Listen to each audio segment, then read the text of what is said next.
thikũ ĩmwe thutha wa kwĩhĩtithio ta gavana wa kerĩ wa kaunti ya Nakuru.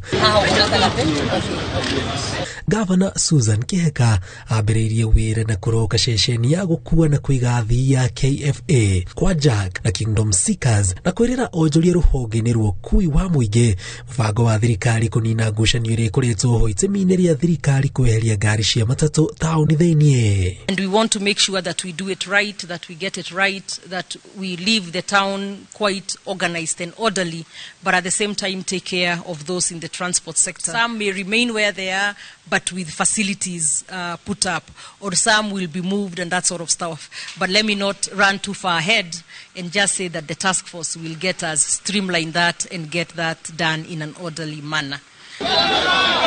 Oke koreti karia kaunti ya Nakuru makururire karenda ciao amuthi 30 ciokete ni gukorwa kiongerera mishara ya ofitha a urigitani a thibitari cia mũingĩ. In addition to that, the ad hoc committee then will help us come up with policies and budgets of conversion from those on contract. I know we have both the county contracts as well as hospital contracts.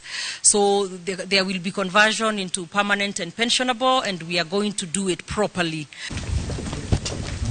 Kaunti ya Machakos, gavana wa Vinyandeti athurimite thibitari munene wa Machakos akĩũria aikari a kaunti ĩyo metekere kuoya kandi cia NHIF nĩguo mahotage kwamũkĩra ũtungata wa ũrigiti na marĩhi ma thĩ. Sasa kadi yangu ya NHIF sinabeba mpaka mtoto wangu yule ako under 18. Nikienda na hii kadi yangu ya mtoto wangu akiwa mgonjwa, nikienda na kadi yangu ya under 18, hiyo kadi yangu inatumiwa kutibu mtoto wangu. Kwa kadi yako inabeba watu wengi.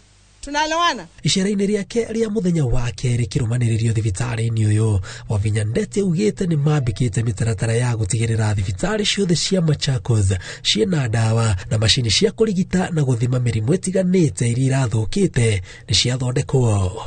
Hivi sasa mashini yetu ya CT scan hiyo inafanya kazi. Ile imebaki ni ya MRI. Na hiyo tutaangalia tuhakikishe kwa nguvu za Mwenyezi Mungu tusimalize hata siku ama wiki hiyo mashini iweze kutengenezwa, ndio mwache kwenda nje kufanyiwa hizo testi zote. Ripoti ya Inooro TV jitagwo Jenga Waboi.